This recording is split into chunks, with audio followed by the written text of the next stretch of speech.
Hello, you're listening to Rebloom, a gentle space for women's health where science meets compassion and stigma has no home.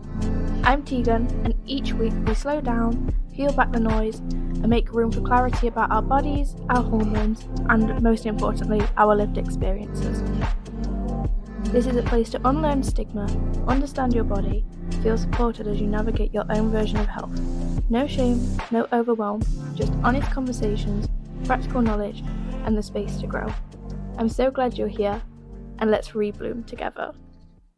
Hi, I'm Hasina from Veda Women's Club, and thank you for having me here today, Tegan. Yeah, of course. It's really lovely to have you here, and I've been wanting you on for a while. I think you're just an incredible woman, and you've really inspired me to do more. You really showed me the impact of women getting together, coming together, and really the power of community. And it's something that I talk about in every episode. So yeah, thank you so much. Oh, it's my pleasure. It's so lovely to see young women like yourself who are ambitious and making great strides and change in communities. So we're always happy to help, and I'm truly honored that you reached out to us back. It was early this year. Yeah, it was. Yeah. So I'm really blessed. Thank you so much, Tegan. No, of course. So I wanted to talk to you today about sort of some of the struggles that you've faced and sort of how you've overcome them. And I think mindset is such a powerful tool. It is. And when we can change our mindset, it can make all the difference. Mm-hmm. So yeah, do you want to tell the audience a little bit about some of the struggles that you've had in the past? Absolutely. So I have to say my life really started with struggle back when I was about 16. I had my first cardiac arrest.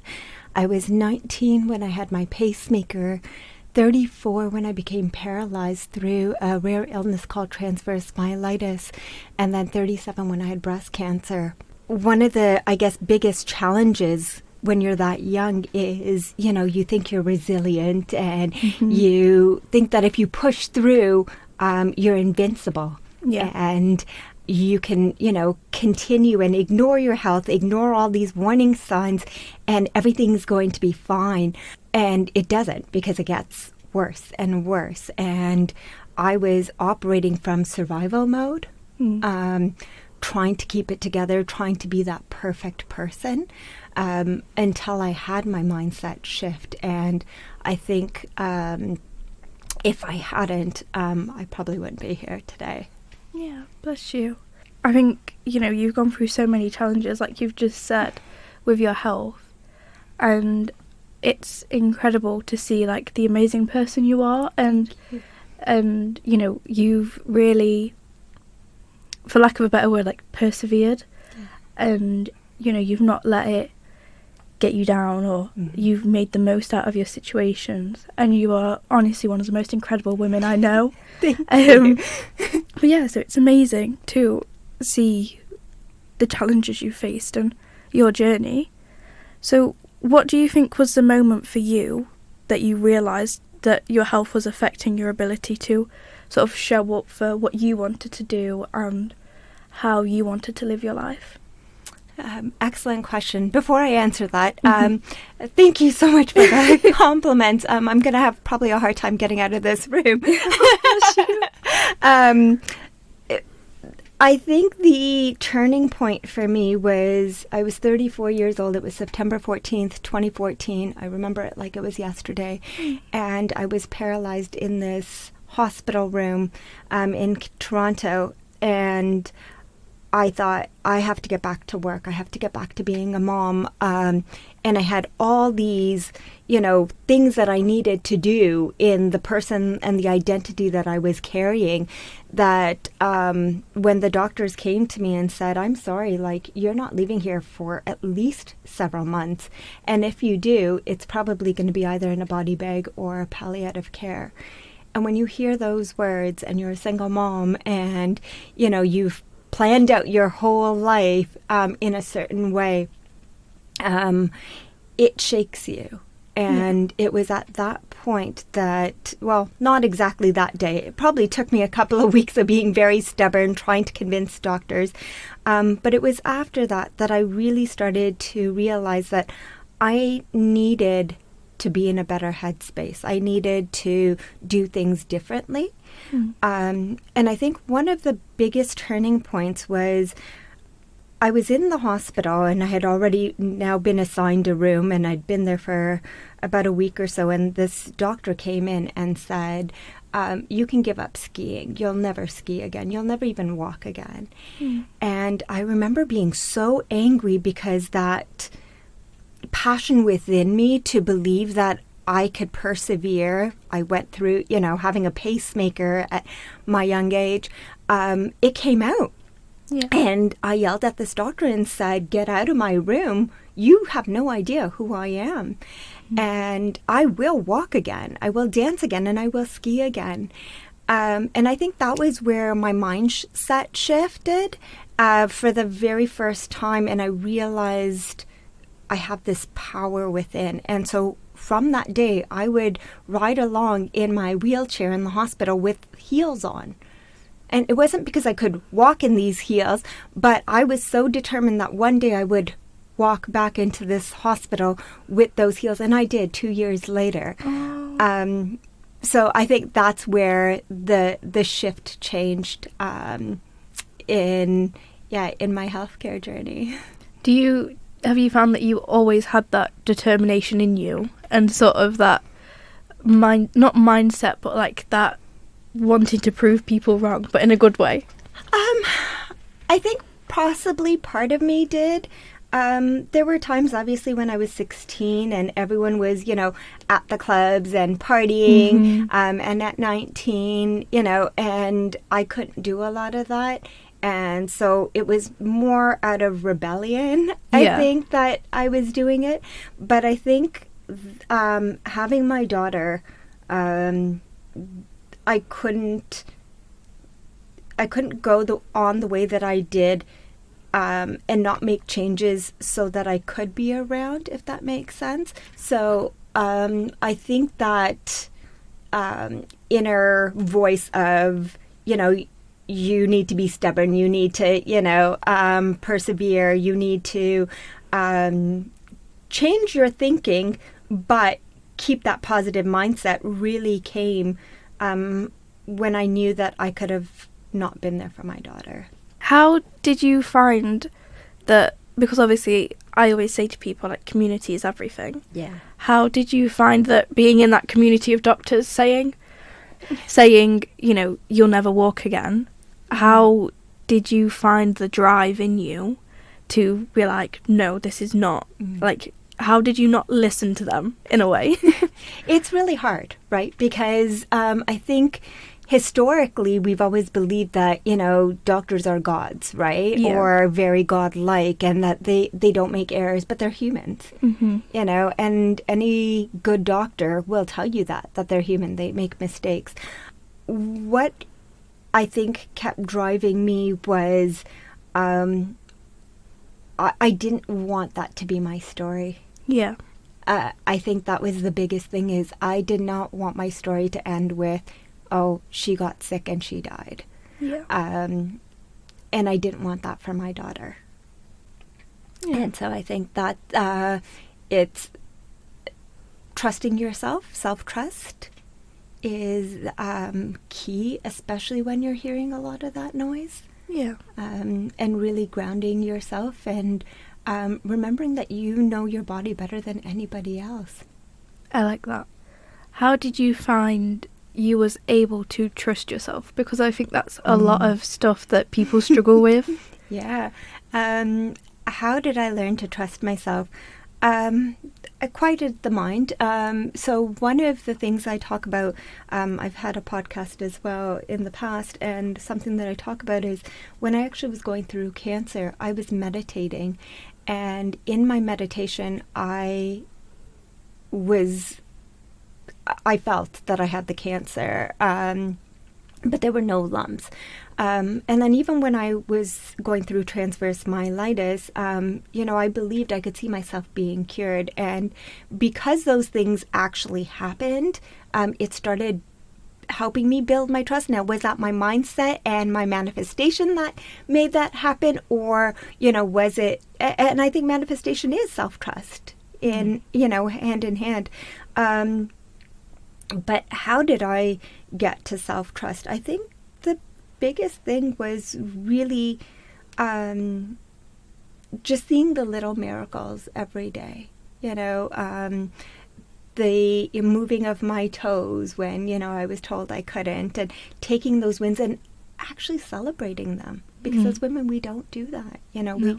We see the million things that go wrong, but we forget to see all the great things that actually do happen to us. 100%. And I think that's something that I've talked about before as well with women. We try and prepare for every wrong thing that's going to happen, and we are trying to think about the next 3-4 steps ahead. That, we do really, a lot of women don't stop and don't think, oh my gosh, I've done this for the first time, or fully experience life. So I think it's definitely, I can see how bringing your focus to that can make a big difference. And something we do at Veda is we actually make women write a list of all the things that they've accomplished. So on days where you start self-doubt, you feel inferior to, you have that list to go back to and say, hey, look, I actually have accomplished a lot in my life. And I think that that's really important. Whether you're a woman or a male, it doesn't matter, but especially for females, because we're so hard on ourselves. Yeah. 100%. And I really like that, because I think when you talk to a lot of people, again, like you said, not just women, and you say like, oh, what's one really good thing that you've done, or what's something you've accomplished, or what's a good quality in you, the first thing people say is, oh, I don't know, or I don't have any. So I think I can see why that change in focus can make a big difference. It does, absolutely. But yeah, thank you so much. So my next question is, what was something that you had to let go of to cope with changing your mindset and getting to your goals? Great question. So there's quite a few things that I actually had to let go of. One was the ideology of who I was and who I was supposed to be for everyone. The many hats, being the perfect mom, the perfect entrepreneur, the perfect, businesswoman, the perfect child, the perfect friend. There is no such thing as perfection, and so I had to let go of that. I had to let go of relationships, intimate relationships, friendships, even family that were just toxic and draining.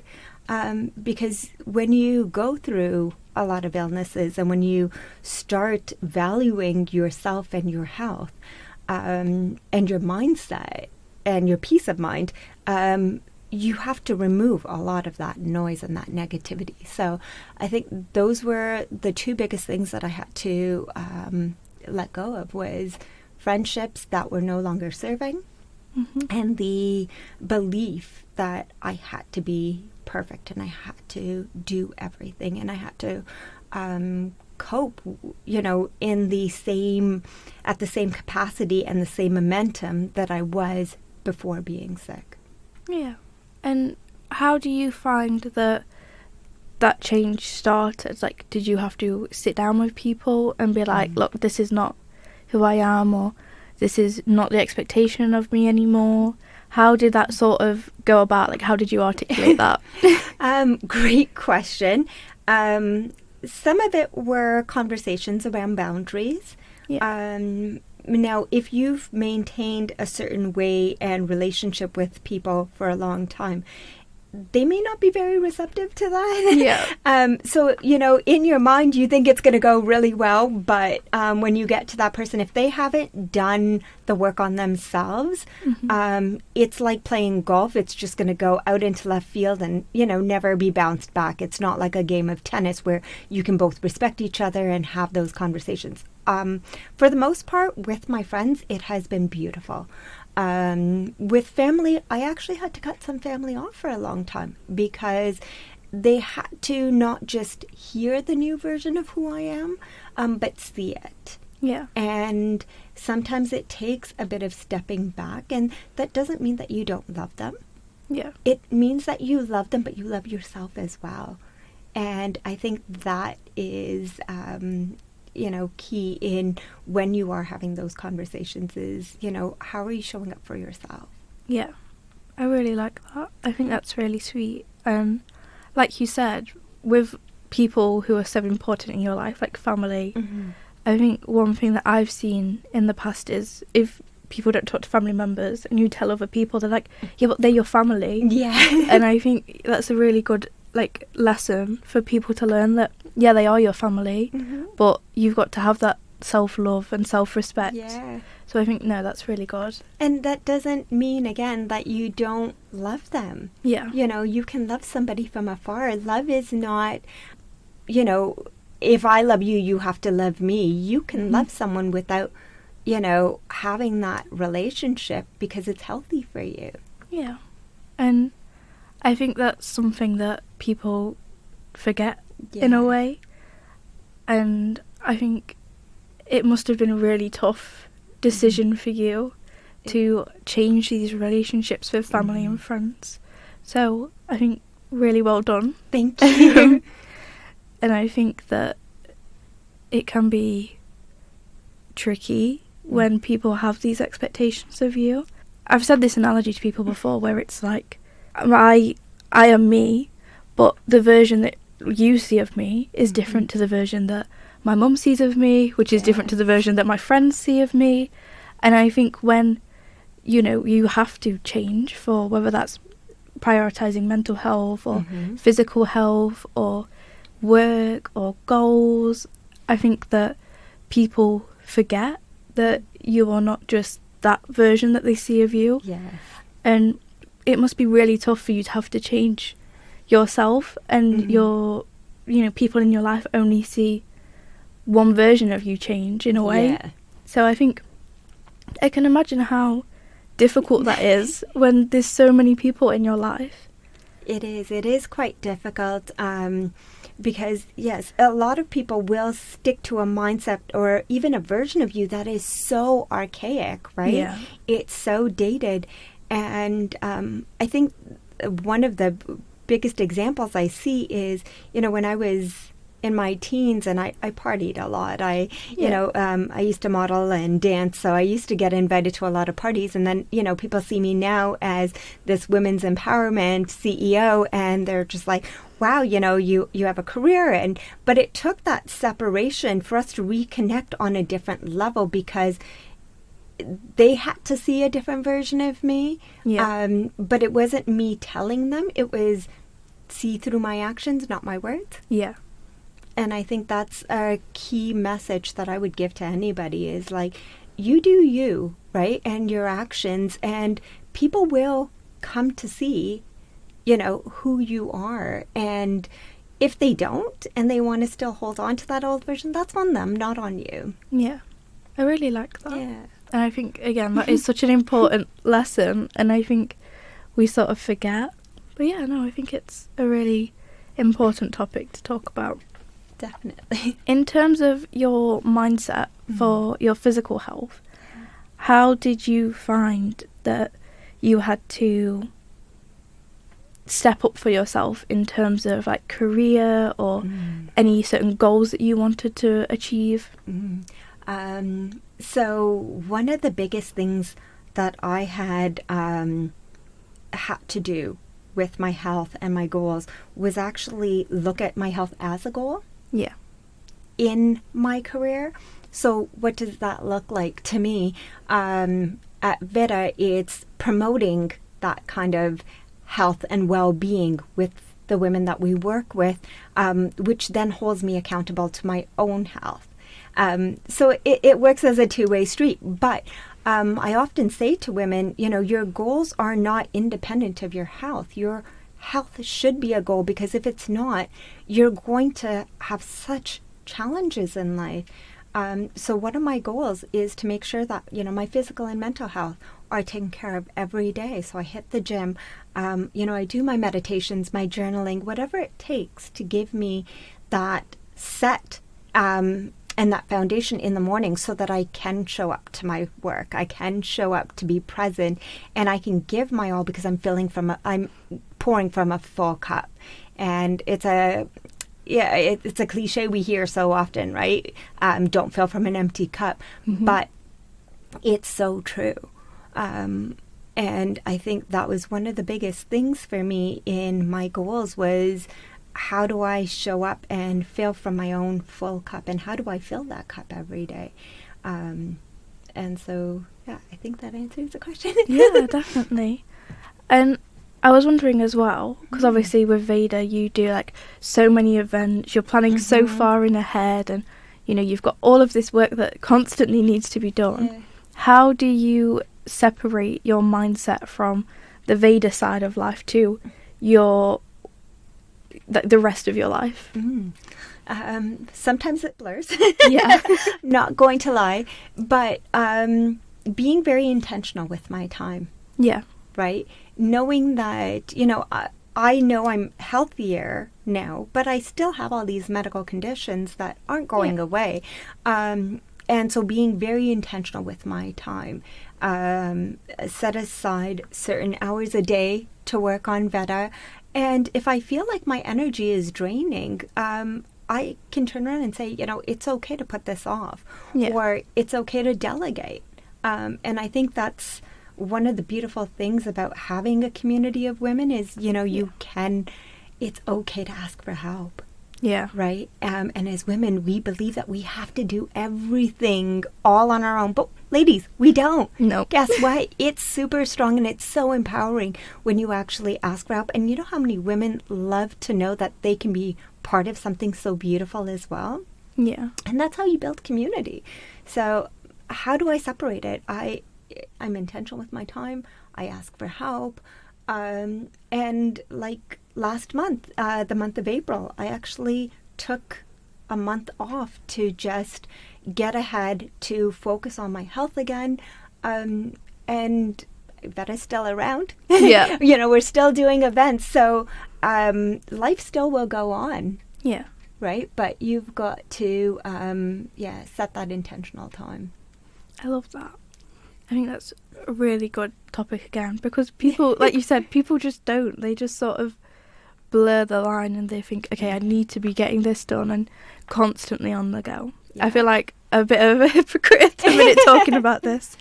But yeah, I think slowing down is so important. Well, we go in survival mode, right? 100%. And this is where I was before my mindset shift was, you just keep going to survive. And how many of us women do that? Yeah. Right? Wearing the hat of a mother, a caregiver, a daughter, whatever it is. And so we're always in the survival mode, ready to snap, ready to burn out. But, to everyone else's face, we put on this big smile and no one would ever know that we're crumbling inside. Yeah. And that really hit home for me when I started getting sick. And I vowed that I never wanted to get back into survival mode. Yeah. And I wanted to teach women how to also live in thrive mode. Yeah. And so, that was a really big focus for me, but it's also something I practice every day. Yeah.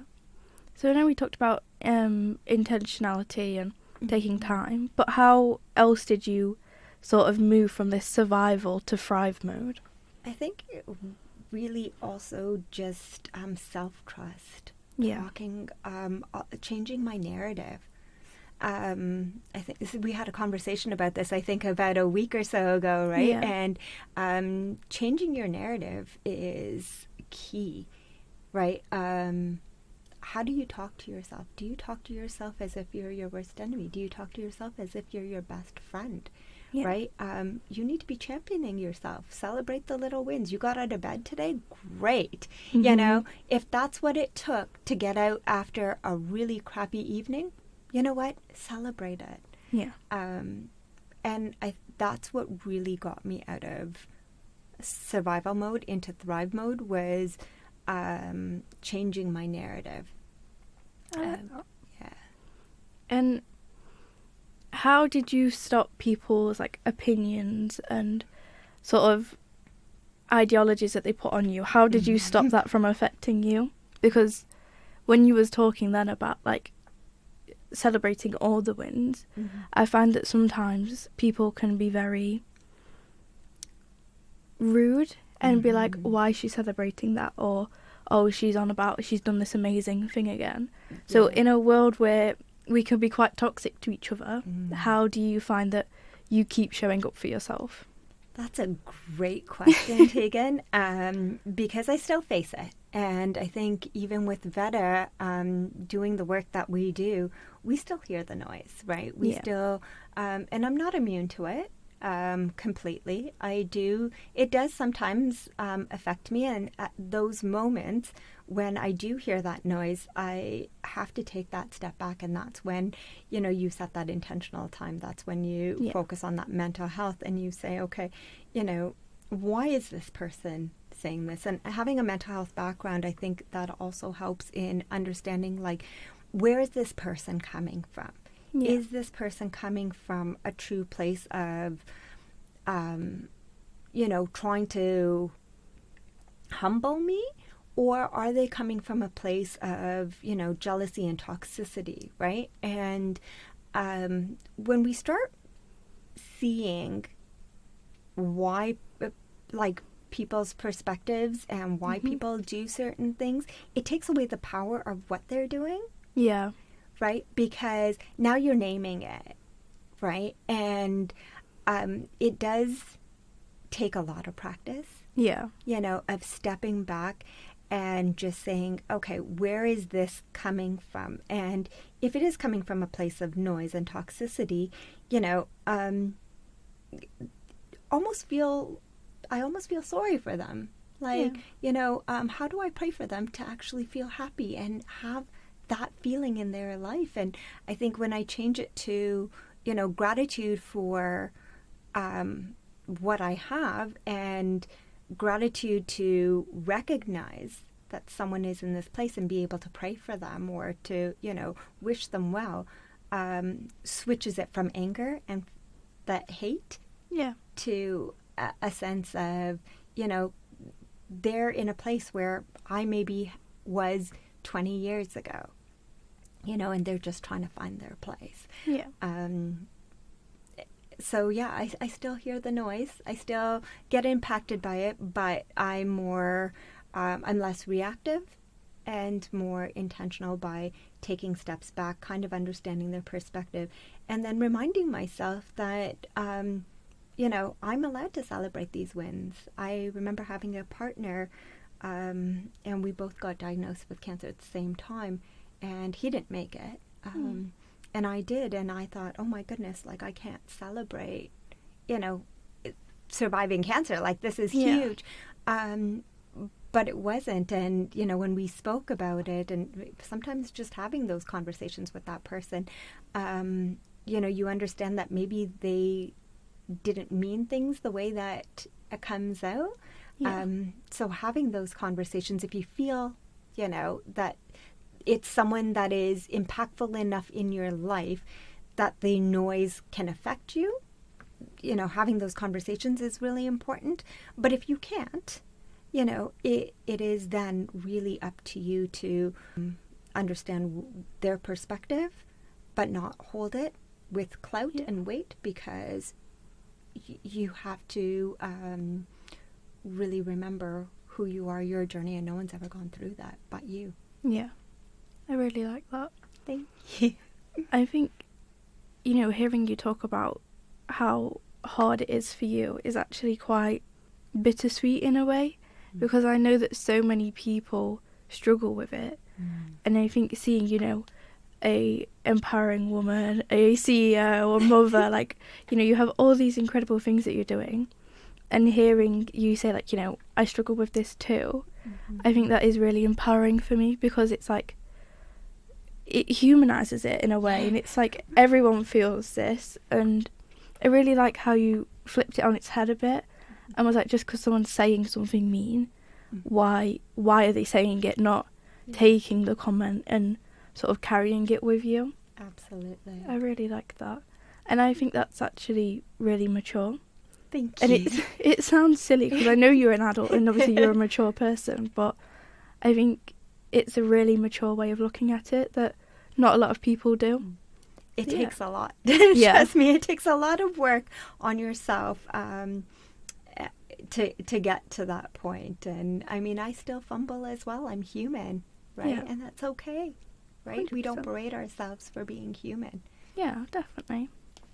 I wanted to ask you, it's when, you have your daughter and you sort of became like a CEO when you was doing so many things, how did you sort of change your mindset? Because I know a lot of women, when they have children, sort of get in this mindset of, I can only be a mum. Yes. How do you get out of that mindset of, I am still me, but I'm a mother too? Do you know what I mean? Yeah. So, I mean, women can have careers. Women can have it all. And that, mindset, I remember, pre the Barbie movie, it was a huge thing, right? You're either a mom or you're a career woman, but you really can't be both. And I love the Barbie movie because I think it really, dissects that. But I think one of the biggest things was I wanted my daughter to actually see me as more than just her mom. Yeah. I wanted to show her that I say you can be anything, but I'm also doing it. Yeah. So you practice what you preach, right? And yes, it was a lot of, juggling when she was younger. It was a lot of, kind of spreading yourself a little thin, which I don't recommend anyone doing, but, you do what you need to at the time to build, but then you reap the rewards of, seeing, like, my daughter's 20, she's going to be 21, and she's, confident, and she's got businesses, and she's kind of got that whole multi-layer to her as well. And I feel like if we don't, as moms, show that you can have it all, but you say it, it's only one half of the equation. Yeah. So it is really about using that as your focal point, as I want to be an inspiration, and I want to show that I can do it. Not just for her, but for yourself and for all the other girls out there. There's so many girls out there who have toxic parents, and parents who don't know how to tell them that they can have it all. And that's something that we work on at Veda as well is, you can be, a student and have a career, and you can, be a mom, and you can have all of these things, and you don't have to sacrifice. Yeah, 100%. I think that's really sweet. And I think it's such an important message to get out there. Because like you said, the Barbie movie has done a lot, but I think seeing it in practice, in real life, can make a bigger impact. Absolutely. And now my daughter works with Veda, so Amazing. Ladies, if you have a business and and you want to lead by example, I mean, bring the kids along, let them see how hard it is to get to where you are, and let them appreciate it firsthand, the sacrifices and the things that you've done to make sure that you did show them that, you can have it all. Yeah, 100%. My mom, she always taught me that if you're going to do a job, you do it properly. Absolutely. And if you're going to say you do something, you do it. And integrity. Yeah, 100%. And also, like, she always made sure I was like, you always be kind to people, no matter what they say, no matter what they do. She's always taught me, like, those things. It's definitely something I've carried on, so. And yes, kindness, something that we don't give enough of out there, but we also don't give enough to ourselves. Yeah, 100%. I think that's something I've had to learn with, like, my PCOS, is to be kind to myself and slow down. And because I was having, like, really painful periods, like, I couldn't get out of bed, but I was somehow, like, forcing myself out of bed. Had heat patches stuck to me everywhere, like, crying in pain and just doing my A-levels or doing my assignment. But do you ever feel that you could have slowed down for maybe even 5-6 hours or even a day, and that would have maybe helped you a little bit more? Or do you feel like you did push yourself to the boundary that you knew you were capable of, and you kept that boundary for yourself? I was in a mindset at that point in my life where I was like, I genuinely can't. Like, I was like, I need to keep going. I need to get this done. Like, it didn't even occur to me, like, I can just have one day. Yeah. I'm in agony. I can have a day. And it was really my partner who was sort of like, was telling me to slow down. Yeah. And this is why I always talk about community as well. Like, your environment can help you so much in your mindset. And I think that's why I was like really interested to see when you was talking about, you know, you've got all these doctors telling you you're never going to walk again. Yeah. And seeing the resilience in you to be like, no, I am going to walk again. And you did. I did. Is yes. amazing. And I dance again. Yes. Yeah. It's really beautiful to hear that you had your partner there who reminded you to slow down, because like you, so many women think that they have to keep going and push to this limit. And we don't listen to our bodies. No. Right? But what would have that one day have done, right? To take off, right? It probably would have given you the rest that you needed. 100%. Right? And it's great that you have that community there that says, hey, slow down. And I think that as women, if there's something that, you know, it could get out there is slow down. It, you know, life's going to keep moving on whether you're there or not. So make the most of your life and listen to your body and listen to yourself and trust yourself. 100%. And I found as well, like, because stress is such a big impact with PCOS, I was like trying to wash my pots really quickly, and I was trying to get like clean the house really quickly, and I seen a TikTok, funnily enough, and it was like, just slow down. You're gonna make your bed in pretty much the exact same time. Yeah. You don't have to scrub your pots really quickly. Like, you can still wash them, and it's like that stress that you're not even aware that you're stressing about can have such a big impact on even mental health. Yes. Like, I was crying like pretty much every day, and I was like so overwhelmed, and I was just like, I just gotta keep going, and then I was just sort of like, why? Yeah. And I think it was my mindset, and it did so much for me to actually pause. So yeah. What made you change? What was that catalyst for you? I think it was getting my diagnosis and sort of researching about PCOS, or PMOS now, and just seeing like people being like, you need to stop stressing. And I was just like, oh my god, I'm so stressed. And I was like, it was just the norm for me. Like, you know, you were saying like survival mode. It was just so normal for me that I didn't even realize I was in it. And I was just like, Tegan, just calm down. But yeah, I think that was the catalyst, my diagnosis, and having my partner, because we've not been together that long, so having him as well recognize it and just being like, just slow. Yeah. And I think, you know, maybe sometimes what we need as women is like a sign that says stop, or, right? Like a big stop sign that just reminds us, you know, breathe. Right? 100%. Take a moment, regulate, right? And get, and just get back to that calmness within, so that you're not always in fight or flight mode. Yeah, definitely. And I think as well, for me, in terms of changing mindset, I don't know if this works for you, but like having certain areas for certain things. So I found when I was doing my A-levels and like my first year of uni, I was doing my uni work in bed. And then when I go to bed at night, I'm thinking about my uni work, because I'm so used to doing, like, typing on my laptop, that my brain was still going, because I'm imagining, like, my laptop's there. I'm like, okay, this is my workspace. And then, like, even if I was in the shower, I'm like, okay, when I get out of the shower, I need to do this, then this needs to get done. So, like, having areas in, like, my flat or my home to be like, okay, over there is where you're going to do your uni work. Your bedroom and like your bed is not.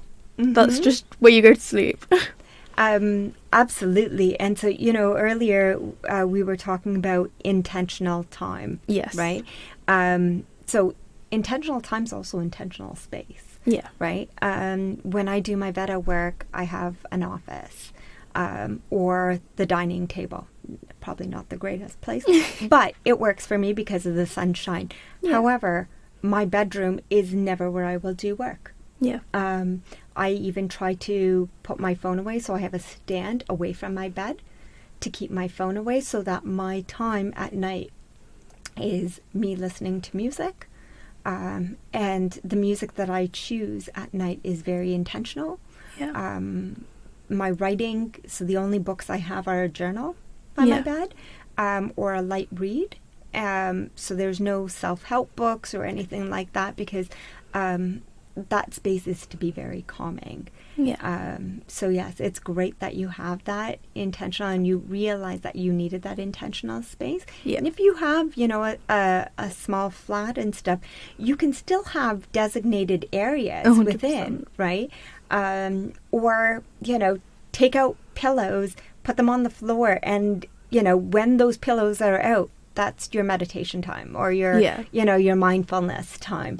And then when they're off, you know, that space then converts into, you know, your study space. But it's what you bring around it that creates that intentionality. Yeah, 100%.